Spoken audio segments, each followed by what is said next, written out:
வணக்கம் ஃப்ரெண்ட்ஸ். நாம இன்னைக்கு இந்த வீடியோல ஒரு சூப்பரான 2 விஷயத்த பத்தி பார்ப்போம். அந்த இஷ்யூ நெறைய பேர் ஃபேஸ் பண்ணியிருப்பாங்க. ஸோ, அந்த இஷ்யூ வந்து ரொம்ப சிம்பிளான ஆப்ஷன் தான். இது சேஞ்ச் பண்றப்ப மட்டும் நம்ம அந்த இஷ்யூ வராம ரெக்டிஃபை பண்ணிக்கலாம்.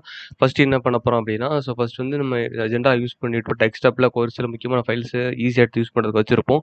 ஸோ, அந்த மாரி ஃபைல்ஸ்லாம் பார்த்தீங்க அப்டின்னா என்ன ஆயிரும், திடீர்னு பார்த்தீங்கன்னா காணாம போயிரும். ஸோ, எந்த மாரி பார்த்தா இந்த ஸ்க்ரீன் நீங்க பார்த்தீங்கன்னா தெரியும். ஸோ, பார்த்தீங்க அப்டின்னா சில ஐகான்ஸ் காட்டுது.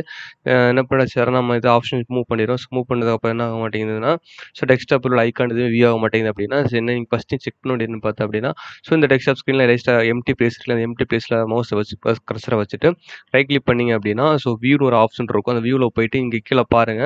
இந்த ஷோ டெஸ்க்டாப் ஐகான்றது ஆப்ஷன் எனேபிளா இருக்கு இல்ல ஃபர்ஸ்ட் செக் பண்ணுங்க. அந்த ஆப்ஷன் கண்டிப்பா எனேபிளா இருக்கணும். எனேபிளா இருந்தா மட்டும் தான் டெஸ்க்டாப்ல உள்ள ஐகான்ஸ் வியூ ஆகும். இல்ல அப்படின்னு டெஸ்க்டாப்ல ஐகான்ஸ் வியூ ஆகுது. இப்ப நான் வந்து டிக் எனேபிள் ஆகுறனால டிஸ்ப்ளே ஆகுது. ஜஸ்ட் அன்டிக் மட்டும் பண்ணி விடுறேன் பாருங்களேன். பார்த்தீங்கன்னா டெஸ்க்டாப்ல எந்த ஐகானுமே காட்டாது. ஓகே. இந்த மாரி இருந்துச்சு அப்படின்னா, நீங்க சிம்பிளா பண்ண வேண்டியது அப்படின்னா, சும்மா ரைட் கிளிக் பண்ணிட்டு, வியூ ஆப்ஷன்ல போயிட்டு, அந்த ஷோ டெஸ்க்டாப் ஐகான் எனேபிள் ஆக்குன்னு பாருங்க. எனேபிள் இல்ல அப்படின்னா, ஜஸ்ட் எனேபிள் மட்டும் பண்ணி விடுங்க. பண்ணி விட்டீங்கன்னா, இந்த மாரி ஐகான்ஸ் வியூ வரும். ஓகேவா? இதான் சிம்பிள் ஸ்டெப்பு. செகண்ட் பார்த்தீங்க அப்படின்னா, சிலருக்கு பார்த்தீங்கன்னா, கூகுள் குரோம் பார்த்தீங்கன்னா, கீப் லோடிங்ல இருக்கும், ஸ்லோவா இருக்கும். அது மட்டும் இல்லாம பார்த்தீங்க அப்படின்னா, சடனா யூஸ் பண்ணிட்டு இருக்கும்போது க்ளோஸ் ஆயிரும். இந்த மாரி இஷ்யூலாம் இருக்கும்போது, அந்த இஷ்யூ எப்படி ரெக்டிஃபை பண்றது அப்படின்னு இந்த வீடியோ நெக்ஸ்ட் டாபிக் தான் நம்ம பார்க்க போறோம். இந்த ஃப்ரெண்ட்ஸ் இந்த வீடியோ நீங்க சேனல சப்ஸ்கிரைப் பண்ணல, லைக் பண்ணல அப்படின்னா, நீங்க சப்ஸ்கிரைப் பண்ண, லைக் பண்ண மறந்துடாதீங்க. கண்டிப்பா உங்களுக்கு இம்பார்ட்டன்ஸ் விஷயம் நிறைய நான் உங்களுக்கு வந்து கன்டினியூஸா இந்த சேனல்ல நான் போட்டு தான் இருப்பேன். இப்போ செகண்ட் நம்ம டாபிக்ல போலாம். என்னன்னு பார்த்தோம் அப்படின்னா, கூகுள் குரோமோட இஷ்யூவோட ஃபேஸ் பண்ற இந்த ஸ்லோனஸ் இஷ்யூ சடனா க்ளோஸ் ஆகுறது, இதெல்லாம் எப்படி ரெக்டிஃபை பண்றது நம்ம பார்ப்போம். சிம்பிளா பார்த்தீங்க அப்படின்னா, கூகுள் குரோம்ல பார்த்தீங்கன்னா, நினைக்கலாம் ஜஸ்ட் கூகுள் குரோம் அன்இன்ஸ்டால் பண்ணா இஷ்யூ ரெக்டிஃபை ஆகும் அப்படின்னு நினைக்கலாம். அப்படி கிடையாதுங்க. ஒவ்வொரு சாஃப்ட்வேர் இன்ஸ்டால் ஆகும்போது அதனுடைய ஒரு term files, cache files, setup ஃபைல்ஸ்ன்றது போய் என்ன போகும், சி டிரைவ்ல போய் உட்காந்துட்டு இருக்கும். திரும்ப அன்இன்ஸ்டால் பண்ணிட்டு திரும்ப அன்இன்ஸ்டால் பண்ணா அந்த ஃபைல் போகாது. இன்ஸ்டால் பண்ணும்போது அந்த அன்இன்ஸ்டால் நீங்க பண்ணாலும் அந்த ஃபைல் அதில தான் போய் இருக்கும். ப்ரோக்ராம் ஃபைல்ஸ்ல கொஞ்சம் கேச் ஃபைல் போய் இருக்கும். திரும்ப அன்இன்ஸ்டால் பண்ணிட்டு நீங்க இன்ஸ்டால் பண்ணும்போது அந்த ஃபைல்ஸ் ஆட்டோமேட்டிக்கா என்ன ஆகும் பார்த்தீங்க அப்படின்னா, திரும்ப என்ன ஆகும், திரும்ப அதே மாரி போய் ஓவர்லேப் ஆகும். ஓவர்லேப் ஆகும்போது உங்களுக்கு அந்த இஷ்யூ வந்து ரெக்டிஃபை ஆகாது. ஓகேவா? இந்த மாரி இஷ்யூ இருக்கு. இப்ப என்ன பண்ண போறோம் அப்படின்னா, இப்போ அந்த மாரி இஷ்யூ எப்படி சால்வ் பண்றதுன்னு பார்க்கலாம். ஃபர்ஸ்ட்டு கூகுள் குரோம் ஓப்பன் பண்ணிக்கோங்க. இந்த மாரி ஓப்பன் இதில பார்த்தீங்க அப்படின்னா 2 புக் மார்க்னு வச்சிருக்கேன். இபிஎஃப் போர்ட்டலோடது நம்ம அவுட்லுக் மெயிலோடது வச்சிருக்கேன். ஃபர்ஸ்ட்டு என்ன பண்ண போறோம் அப்படின்னு பார்த்தீங்கன்னா, இந்த மெயில வந்து இந்த அவுட்லுக் இல்ல கூகுள் குரோம ரீசெட் பண்றதுக்கு முன்னாடி அதில இருக்க புக் மார்க்லாம் பேக்கப் எடுத்துக்கணும். Google chrome book mark backup எடுக்க ரொம்ப சிம்பிள் தான். இப்படி ஃபர்ஸ்ட்டு குரோம் ஓப்பன் பண்ணிக்கோங்க. ஓப்பன் பண்ணிட்டு இந்த ரைட் சைடு 3 டாட் இருக்கும். கிளிக் பண்ணிட்டு கீழ வந்து பார்த்தீங்க அப்படின்னா, புக் மார்க் அண்ட் லிஸ்ட்ஸ்ன்னு இருக்கும். அத கிளிக் பண்ணிட்டு இந்த பக்கம் பார்த்தீங்கன்னா, லெஃப்ட் சைட்ல வந்து புக் மார்க் மேனேஜர்ன்னு இருக்கும். அத கிளிக் பண்ணிட்டு அடுத்த விண்டோல பார்த்தீங்க அப்படின்னா, அடுத்த விண்டோல கீழ பார்த்தீங்கன்னா 3 டாட் இருக்கும். அத கிளிக் பண்ணோம் அப்படினதுக்கப்புறம் இம்போர்ட் அண்ட் எக்ஸ்போர்ட் ஒரு புக் மார்க்ன்னு இருக்கும். அப்புறம் எக்ஸ்போர்ட் புக் மார்க் ஒண்ணு இருக்கும். நம்ம சூஸ் பண்ண வேண்டியது பார்த்தீங்கன்னா, ஃபர்ஸ்ட்டு பேக்கப் எடுக்கிறதுக்கு எக்ஸ்போர்ட் புக் மார்க்ங்கிறத கிளிக் பண்ணணும். கிளிக் பண்ணோனே அது கேட்கும். அந்த புக் மார்க் எங்க சேவ் பண்ணியிருக்கணும், சேவ் ஆகுற பாத்த மட்டும் நீங்க பார்த்துக்கோங்க. வேற எதுவும் பண்ண தேவையில்ல. பார்த்துட்டு எஸ் சேவ் குடுத்துருங்க. அவ்வளோதான் முடிஞ்சுச்சு. புக் மார்க்க வந்து சேவ் பண்ணியாச்சு. இப்போ என்ன பண்றோம், குரோம க்ளோஸ் பண்ணிடுறோம். க்ளோஸ் பண்ணிட்டு ரீசெட் பண்ற ப்ராசஸ் ஆரம்பிக்கலாம். ஓகேவா? இப்போ குரோம் க்ளோஸ் ஆயிருச்சு. ரீசெட் பண்றதுக்கு என்ன பண்ணணும் அப்படின்னா, விண்டோஸ் ஆர் அதாவது விண்டோஸ் பட்டனையும் ஆர் பிரஸ் பண்ணீங்க அப்படின்னா, சேர்த்து பிரஸ் பண்ணி விண்டோஸ் பட்டன் பிரஸ் பண்ணிட்டு கீபோர்டு ஆர் இருக்கு இல்லையா? அத பிரஸ் பண்ணீங்கன்னா 2 ஓப்பன் ஆகும். அதில போயிட்டு நான் சொல்ற கமெண்ட்ல நோட் பண்ணிக்கோங்க. Shift percentage local app data அவ்வளோதாங்க. மெசேஜ் குடுத்துட்டு ஓகே குடுத்தீங்க அப்படின்னா, ஒரு விண்டோ ஓப்பன் ஆகும். ரைட். இந்த விண்டோ ஓப்பன் பார்த்தீங்கன்னா உங்களுக்கு தெரியும். சில யூசர்ஸ்ல அட்மினிஸ்ட்ரேட்டர்ல ஆப் டேட்டால லோக்கல் அப்படின்ற பார்த்து ஓப்பன் ஆயிருக்கும். அதில நீங்க பண்ண வேண்டியது என்னன்னா, கூகுள் குரோம் ரீசெட் பண்றது வேற எந்த அப்ளிகேஷன் கை வச்சிடாதீங்க. குரோம் ஓப்பன் பண்ணிட்டு போய் அகைன் கூகுள் அப்படின்ற ஆப்ஷனை ஆப் டேட்டால போயிட்டு கூகுள்ன்ற ஆப்ஷன் சூஸ் பண்ணிட்டு, அப்புறம் குரோம்ன்ற ஆப்ஷனை கிளிக் பண்ணீங்கன்னா யூசர் டேட்டான்னு இருக்கும். ஓப்பன் பண்ண தேவையில்ல யூசர் டேட்டாவ. மவுஸ வச்சுட்டு ஜஸ்ட் ஷிஃப்ட் டெலிட் மட்டும் குடுத்தீங்கன்னா போதும். அந்த யூசர் டேட்டாவோட ஃபைல் டெலிட் ஆயிரும். உங்களுக்கு இப்ப தெரியும். Okay right. அவ்வளோதாங்க டெலிட் ஆயிடுச்சு. நம்ம இப்போ கூகுள் குரோம் ஓப்பன் பண்ணோம் அப்படின்னா, ஃப்ரெஷ்ஷா நம்ம இன்ஸ்டால் பண்ணும்போது எப்படி அதாவது பழைய கேட்ச் ஃபைல் எதுவுமே இல்லாம, புதுசா கூகுள் குரோம் இன்ஸ்டால் பண்ண எப்படி ஓப்பன் ஆகுமோ அதே மாரி ஓப்பன் ஆகும். நீங்க பாருங்க.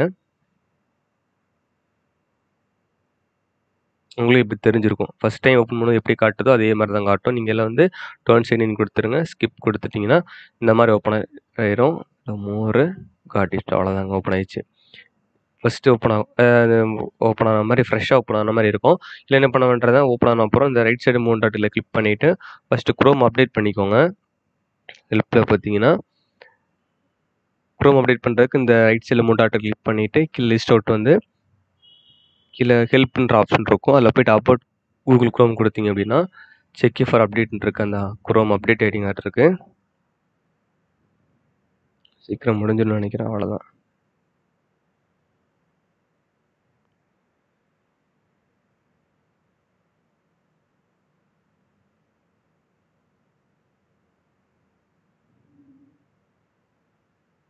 இந்த கூகுள் குரோம் ரீசெட் பண்ணும்போது நீங்கள் நோட் பண்ண வேண்டிய முக்கியமான விஷயம் என்னன்னு பார்த்தீங்க அப்படின்னா, கூகுள் குரோம் ரீசெட் பண்ணும்போது குரோம் ரிலேட்டட் உள்ள எந்த ஃபைலுமே ஓப்பனில் இருக்கக்கூடாது. பேக்ரவுண்டில் எந்த ஃபைலும் குரோம் ரிலேட்டடாக ரன்னிங்கில் இருந்துச்சுன்னா ரீசெட் ஆகாது. ஃபுல் ஃபைலும் யூசர் டேட்டா டெலிட் ஆகாது. அப்படி டெலிட் ஆகாது, யூசர் டேட்டா ஃபுல்லாக டெலிட் ஆகலை அப்படின்னா இஷ்யூ ரெக்டிஃபை ஆகாது. ஸோ பேக்ரவுண்டில் ஓட்டக்கூடிய கூகுள் குரோம் அப்ளிகேஷன் நீங்கள் செக் பண்ணணும். பார்த்தீங்கன்னா ஸ்க்ரீன் ஃபுல்லாக உங்களுக்கு கூகுள் குரோம் க்ளோஸ் ஆகிருக்குங்க ஸ்க்ரீனில்.